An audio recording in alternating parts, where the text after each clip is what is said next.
preciso falar de coisas que me deixam apreensiva, né? E aí, vamos ver. Ai, meu Deus, vamos falar disso, será? Olha, eu tenho pensado sobre isso há semanas, mas não elaborei ainda do jeito que eu preciso. E aí, sempre que um assunto que tá batendo na minha cabeça e eu não consigo elaborar, eu levo pra terapia, né? Mas quando não é um assunto assim de terapia, que não é um assunto sobre mim, é um assunto coletivo, eu trago fofoca na Copa. Então, se você nunca assistiu Fofoca na Copa, saiba que esse é um espaço onde eu divido um montão de dúvida e quase nenhuma certeza. Então, nada do que eu vou falar aqui são certezas absolutas. São incômodos, são coisas que eu tô elaborando e que eu trago pra gente dividir, pra gente pensar junto e elaborar isso junto. E aí, se fizer sentido pra você, você me sinaliza e a gente conversa a respeito disso. E se não fizer sentido e você quiser sinalizar, também não tem problema. A ideia é a gente ir construindo no coletivo mesmo a divisão das nossas percepções, como que essas coisas batem na gente. Então, bora pro assunto polêmico. Vamos falar de Cíntia Chagas? Vamos falar. Esse Fofoca na Copa vai ser um Fofoca na Copa dedicado a Ariane Fachin, que me mandou uma mensagem super fofa no Instagram, falando que acompanha meu trabalho e que às vezes ela não divide isso comigo, mas que de alguma forma, quando eu exponho as minhas inseguranças, as minhas questões, as minhas loucuras, os meus desconfortos, eu acolho os dela também. Então, se nada der certo nessa vida desse fofoca na Copa, pelo menos eu sei que uma pessoa ou outra, às vezes me comunicando, às vezes em silêncio, tá ouvindo um pouquinho do que eu falo e se identificando, pensando, putz, não tô sozinha na loucura, né? Então, pela união das nossas loucuras e as nossas neuroses, vamos para um fofoquinha. Feito toda essa introdução. E isso é muito louco já, né? Como que a gente se justifica o tempo inteiro para falar coisas que talvez sejam desconfortáveis.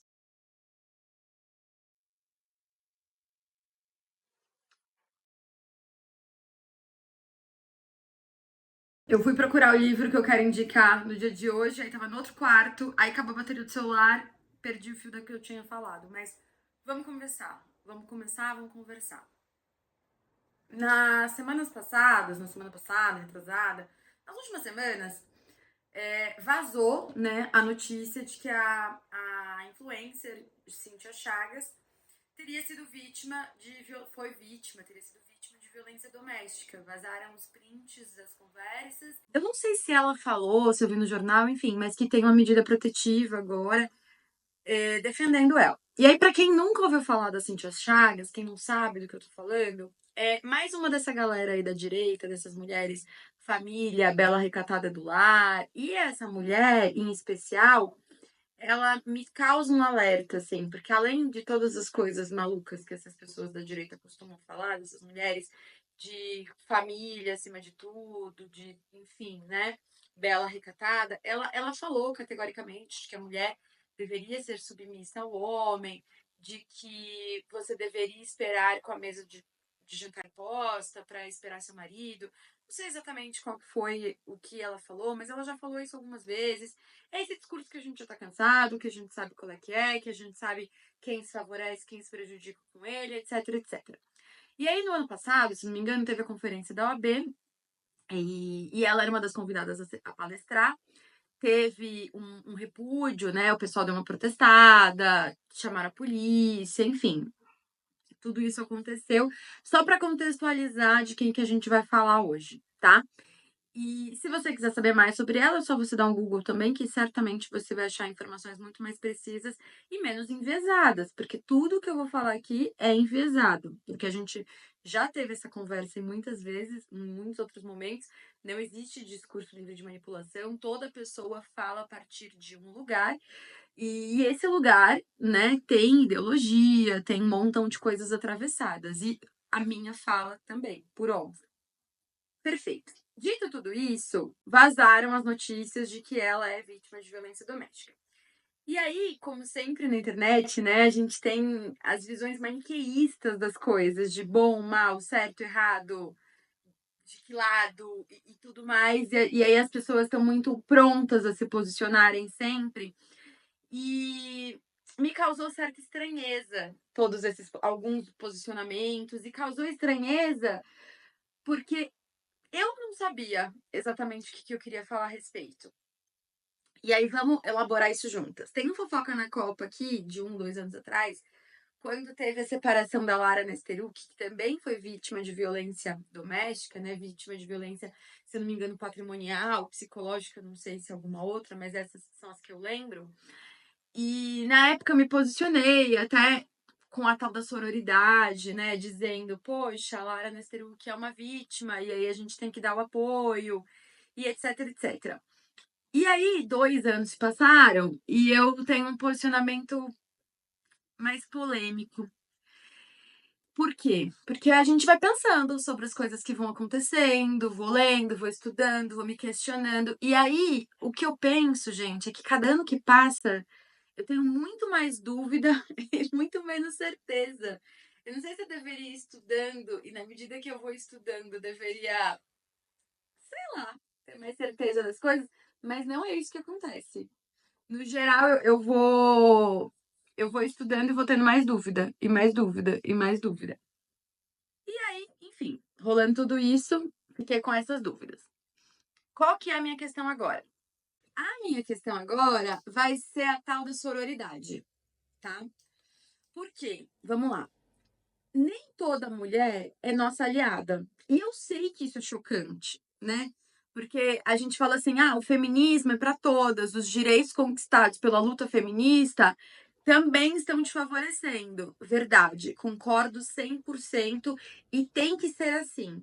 Porque toda vez que a gente cria e pensa em criar uma regra excludente, a gente tem que entender que no momento a gente é quem seleciona os excluídos e em outro momento a gente pode ser o excluído, né? Então, quando a gente elabora, a gente pensa numa regra, tem que ser uma regra que esteja disponível para todos cumprirem. Então, quando a gente vai falar, olha, a Lei Maria da Penha, quem pode ser enquadrado? Tá lá em todos os artigos. Não vai falar com exceção, não vai falar assim, ah, olha só, a Lei Maria da Penha só vai beneficiar quem foi a favor da lei, da criação da lei. Dá aqui sua carteirinha, deixa eu ver sua carteirinha de feminista. Se você foi a favor da lei, você vai se beneficiar. Se você foi contra, ficou em cima do muro, não vai ter medida protetiva para você. Não, né? Não é assim que política pública é feita, não é assim que leis são criadas, ainda bem, porque o que a gente espera é que seja feito estudos e as leis sejam criadas baseadas nas demandas públicas e etc. Só que eu não vou discutir isso. Que ela tem que ser beneficiada pela lei, estamos na mesma página. Que ela se valha dos direitos que feministas conquistaram, estamos na mesma página. O que me causou uma certa. Não sei não. Essas demonstrações de solidariedade, sabe? Ah, vou escrever uma nota de solidariedade, vou escrever. Será que eu tenho que ser solidária a essa mulher? Porque assim, se sofrer violência doméstica tornassem a mulher aliada automaticamente, o patriarcado já teria acabado, né? Porque eu acho que toda mulher tem uma história de violência, não necessariamente doméstica, mas toda mulher tem uma história de violência para contar, né? Uma violência de gênero. Ser mulher não nos torna automaticamente aliadas, não nos torna no mesmo time. A gente se torna, talvez, improvável, vulnerável ao mesmo tipo de violência. Mas eu gosto muito da gente pensar The Handmaid's Tale, o conto da Arya, porque fica muito claro, né, que a esposa, desculpa, a tia Lídia, a esposa, elas também são vítimas dentro de todo esse sistema? Provavelmente, né? Mas ainda assim, elas também são opressoras e algozes? Aham, são. E aí eu não tenho dúvida, porque a gente às vezes precisa pensar a vida e o mundo meio corte seco, distopia, sabe? Eu não tenho dúvida numa distopia, num corte seco, em que lado a Cintia Chagas estaria. E o lado que ela estaria não é o lado que me beneficia. Não é o lado que me acolhe, entende? Então, por que eu tenho que ter. Esqueci a palavra que a gente usou. Não é solidariedade, nem empatia. Por que eu tenho que colocar ela nesse espaço desse benefício de dúvida? Sabe? Um espaço que, de verdade, ela nem pediu. Não foi ela que chegou e falou: mulheres feministas, eu errei. Olha, o meu discurso aprisiona sei lá quantas mulheres, porque eu tenho sei lá quantos mil seguidores. E aí eu tô propagando um discurso durante todo esse tempo, aprisionando mulheres em situação de violência dentro das casas dela, porque das casas que elas ocupam, que elas moram, que elas vivem, da família que elas estão. Porque é o discurso que pauta a admiração, que pauta o respeito, idealização, né? E aí eu tô falando esse tempo todo pra essas mulheres ficarem, serem submissas. E eu tava errada. Me desculpa, gente. Não foi ela que fez esse movimento. Eu vi um montão de mulher feminista julgando outras mulheres feministas por ponderarem ou por criticarem. E aí eu tenho pensado um pouco sobre isso, porque eu tenho pensado o quanto tem sido difícil, assim, classe média sofre mesmo. Me ajuda a segurar essa barra. Pensado o quanto tem sido delicado ocupar esse espaço de uma mulher de esquerda, né? Uma mulher feminista, sei lá. Porque a régua do julgamento pra gente, ela é muito pesada. Então, uma mulher de direita, ela pode falar todas as atrocidades do universo, né? E com esse discurso, ela violentar sei quantas outras pessoas indiretamente. Ela pode. Aí, a partir do momento que, porventura, ela sofre violência doméstica ou alguma coisa, que a gente tenha esse carinho, empatia, de acolher ela nesse momento, a gente faz. Agora, quando uma das nossas, que lutam do nosso lado, que estão lá junto com a gente na trincheira, fala: pera, quero pensar sobre isso aqui. Não sei não se eu quero acolher essa mulher. E acolher ela e não o direito dela. O direito dela vai ser acolhido, porque a lei tá aí pra isso, inclusive, né? Eu não sei se eu quero ela desse lado, entendeu? Um lado que ela não pediu pra entrar. Que eu tô vendo um monte de gente falando: oh meu Deus, a gente precisa acolher. Ué, mas baseado em quê? Que egocentrismo é esse, cara? A gente precisa acolher assim. Se ela chegasse, trocasse uma ideia e falasse: gente, então, eu repensei, desculpa aí, tá, mulherada? Ó, inclusive, vamos fazer o movimento inverso? Eu falei um tanto de coisas pra vocês, puta, eu tenho me arrependido. Vou chamar aqui uma advogada feminista pra gente trocar essa ideia, pra explicar pra gente a Lei Maria da Penha. Vou usar esse espaço. Não, ela não quer falar sobre isso. Não tem problema, não precisa falar, né? Inclusive, é uma das coisas que a gente reiteradamente defende. Se a vítima não quiser, ou não puder, ou não conseguir, não precisa. A gente fala isso com uma super frequência, correto? Mas ela não tá fazendo essa movimentação. E aí a gente, no nosso... Não sei o que é isso, não. Acho que alguém da psicanálise precisava me esclarecer. Deixa eu encaixar isso. Na nossa ânsia, né, de tipo, olha, o feminismo é muito bom, é muito legal, eu quero que você enxergue isso, a gente vai tentando acoplar, né? Mas, diferente do discurso de massa, do discurso da direita, a gente precisa que seja feito um processo de elaboração, sabe? Um processo de elaboração de uma autocrítica, de entender o porquê que eu mudaria de opinião. Cara, eu talvez esteja assim, falando um monte de besteira, super confusa, e eu acho que eu tô, tá? Como não tem mais ao vivo porque eu tô banida no Instagram, eu vou ter que pensar mais sobre isso. Mas o que eu quero que a gente elabore juntas, assim. Nem toda mulher é nossa aliada. Estar numa situação de violência não te torna automaticamente minha aliada. Eu sempre vou lutar pelo direito de que os seus direitos sejam preservados. Porque a Cíntia, de alguma forma, tá no topo da pirâmide. É uma mulher branca, rica, né? Se o direito dela não tiver garantido, quiçá o meu, quiçá de uma mulher negra periférica, entendeu?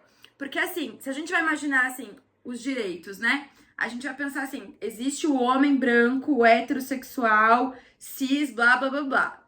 Esse homem, ele tem todos os direitos garantidos porque a legislação inteira, o Código Civil inteiro é feito para ele, né? Aí depois a gente vai pensando quem vai tendo os direitos relativizados. A Cíntia Chagas, pensando em mulher, ela é uma mulher dentro do padrão, com dinheiro. Ela performa essa feminilidade, ela performa o que a sociedade espera de uma mulher, entende? Se essa mulher não tiver os direitos garantidos, meu bem, eu tô lascada. Eu, você, a gente, pessoa comum, entendeu? E aí as mulheres negras vão estar mais lascadas ainda. Então, sim, preciso que os direitos delas sejam garantidos. Preciso, até por uma questão de sobrevivência minha, um egoísmo meu. Porque se os dela não tiver garantido, o nosso muito menos. Mas, dito tudo isso, eu posso exigir, lutar, desejar, me esforçar para que os direitos dela sejam garantidos e ainda assim dizer: essa mulher é uma escrota. Porque, tá entendendo que são coisas diferentes na minha cabeça? Na minha cabeça, assim, ó, você sofrer violência doméstica te torna vulnerável por conta do gênero. Aliás, você sofre violência doméstica por conta do gênero, que já nos coloca no papel, em certo papel de vulnerabilidade, ok? Ok. Até aqui a gente tá igual. Você ter essa vulnerabilidade do gênero não te faz minha aliada. Não te faz minha amiga. Faz com que eu deseje e que eu precise que seus direitos sejam garantidos? Sim, faz. Sem dúvida nenhuma. Como de todas as minorias, tá? Pra mim, Natália. Agora, faz com que eu tenha que ponderar as minhas críticas a você? Sinceramente, gente, talvez eu seja uma canalha, insensível, talvez eu seja uma pessoa horrível. Pode ser que eu seja, né? E aí essas são as ambiguidades da vida. Mas não tá me descendo essa coisa do tipo assim, a gente precisa colher a qualquer custo? Porque na primeira oportunidade que ela tiver, me parece, entendeu? Que a gente sabe pra que lado que vai. E aí, por que eu quero que a gente preste atenção? Porque é assim que a gente vai criando essa galera reacionária e vai dando palco. Aí eu vou concordar com a história do palco, tá? Porque ela tem um palco específico, né? Ela tem um palco ali específico. A violência contra a mulher é uma pauta que vai da direita à esquerda. É uma pauta que vai do rico ao pobre. Todas as mulheres estão sujeitas a serem vítimas de violência de gênero, né? O que ela vai fazer a partir dessa nossa empatia? Aí é que me pega. Vocês estão conseguindo acompanhar? Vou dar um exemplo. A segunda vereadora mais votada aqui em São Paulo foi a mãe da Isabela Nardoni, Ana Carolina. Ana Carolina? Carolina? Enfim. Foi a segunda vereadora mais votada. Eu fui olhar a campanha dela. Eu não achei um plano de governo, não achei proposta, não achei nada. Achei um discursinho de nem a esquerda nem a direita, vou lutar pelos vulneráveis, ao mesmo tempo em que ela quer a polícia na frente da escola, e tem um Fofoca na Copa, tem um vídeo que eu falo só sobre isso, a polícia na escola, né? Que polícia, que escola, né? Então, vocês estão entendendo o que a gente tá fazendo? A gente tá criando. Ai, Natália, mas talvez ela não queira entrar pra política. Aí é que a gente tá lá, entendeu? É aqui que eu quero que a gente pense juntas. Porque o discurso da direita não se faz só na política partidária, gente. O discurso dela é um discurso político, por si só. Quando ela abre o Instagram, eu vou até olhar quantos seguidores essa mulher tem, vamos descobrir. Aqui, ó. 6,6 milhões de seguidores. 6,6 milhões de seguidores. Tá entendendo? Até ontem, ela tava emprestando a imagem dela e a confiança pro marido, eu acho que ele é deputado, se eu não me engano, né? É do PL, eu sei que ele é bolsonarista. Então, a gente baixa a nossa guarda e fala: vem cá, minha amiga, a gente vai acolher todo mundo. Não é hora de criticar. E aí vai crescendo. E aí, dentro desse discurso, qualquer racionalidade é comprada pela massa. Entendeu? Aí a gente vê mulher feminista ou mulheres, enfim, né, com um discurso progressista dizendo: não é hora da gente criticar. Aí sabe o que vai acontecer? Vai chegar março, ela vai ser convidada para dar palestra de novo, na OAB, sei lá onde. E aí a gente vai aplaudir, porque é uma mulher que rompeu com as garras do patriarcado, digamos assim, né? Que rompeu com a situação de violência. Então ela vai virando um exemplo. Só que se a gente não ponderar que o discurso dela, que ela defende, é o que nos torna mais vulneráveis e suscetíveis a esse tipo de relação. Vocês estão conseguindo acompanhar? Porque eu tô confusa. Eu tenho elaborado isso na minha cabeça e não tá sendo fácil pra mim elaborar, porque eu fico também nessa dicotomia do tipo, cara, não é hora de criticar uma vítima, uma mulher que tá sofrendo, que saindo de uma relação violenta, não é hora de criticar. Mas pera, se agora não for a hora, que horas vai ser? Quando ela for eleita? Entende? Assim como a Ana Carolina, que passou, assim, eu nem sabia que ela tava se candidatando. Eu vi agora. Já foi eleita. Vou acompanhar, quero acompanhar a candidatura dela. Candidatura não, né? Agora já o mandato. Quero acompanhar, quero saber o que ela vai fazer. Segunda vereadora, primeira mulher mais votada. E aí, por isso que eu acho que a gente tem que tomar um pouco de cuidado, é uma coisa que eu tô aprendendo com a Juliana Faleiros, com os determinismos, assim, tô pensando a respeito ainda, não tenho nenhuma conclusão. Mas tomar cuidado, sabe? De tipo, mulher vota em mulher. Em qual mulher? Porque eu prefiro votar no Boulos do que votar na Damares. Prefiro votar no Boulos do que votar na Tabata. Ah, mas as mulheres de direita não deveriam, não seria melhor elas ocuparem do que os homens de direita? Aí eu deixo pra galera da direita decidir, entendeu? Eu tenho uma ideologia e dentro dessa ideologia eu escolho o que tá mais plausível pra mim. Então, era isso que eu queria que a gente conversasse. Tem alguma conclusão? Nenhuma. A minha conclusão é: quero pensar a respeito. Quero me sentir no direito de poder criticar sem acolhendo a ambiguidade de posso lutar pelo seu direito ao mesmo tempo que quero combater seu discurso. Porque é o seu discurso que tem força para cotidianamente privar os meus direitos. Deu para entender? Então, o que eu quero que a gente pense junto? Se vocês quiserem pensar comigo, pra gente, sei lá, se tiver uma dica de leitura, de vídeo, de podcast, gente, pode me mandar. Eu amo, tá? Quero pensar mais sobre isso. Quero entender de onde tá vindo essa ambiguidade em relação a Cintia ou qualquer outra pessoa. Porque há uns 2 anos atrás, eu defendi a Lara. Falei, ai, gente, não é hora de criticar, né? Pelo amor de Deus, pipipi, popopó, popopó. E aí depois eu pensei, e tenho construído, essa gente é nossa inimiga, entendeu? E aí, posso até advogar pra ela se ela quiser, mas não vai querer, né? Porque a gente, enfim, a gente ocupa espaços diferentes, a gente senta em mesas diferentes. Mas eu posso lutar pelo direito dela, porque de alguma forma também garante o meu, e ainda assim criticar todo o resto. Eu acho que a internet tá fazendo a gente ter uma visão muito dicotômica, sabe? De bom, ruim, bom, ruim, bom, ruim. Sem pensar nos desdobramentos que cada coisa tem.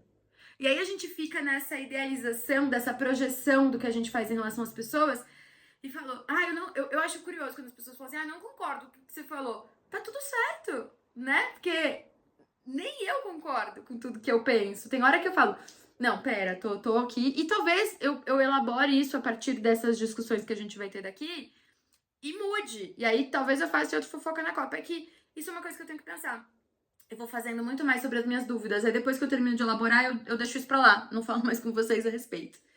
Bom, era isso que eu queria conversar com vocês hoje. Vou deixar uma dica. Esse livro aqui, da Iana Vilela. Tá focando? Aqui, ó. Desobediência.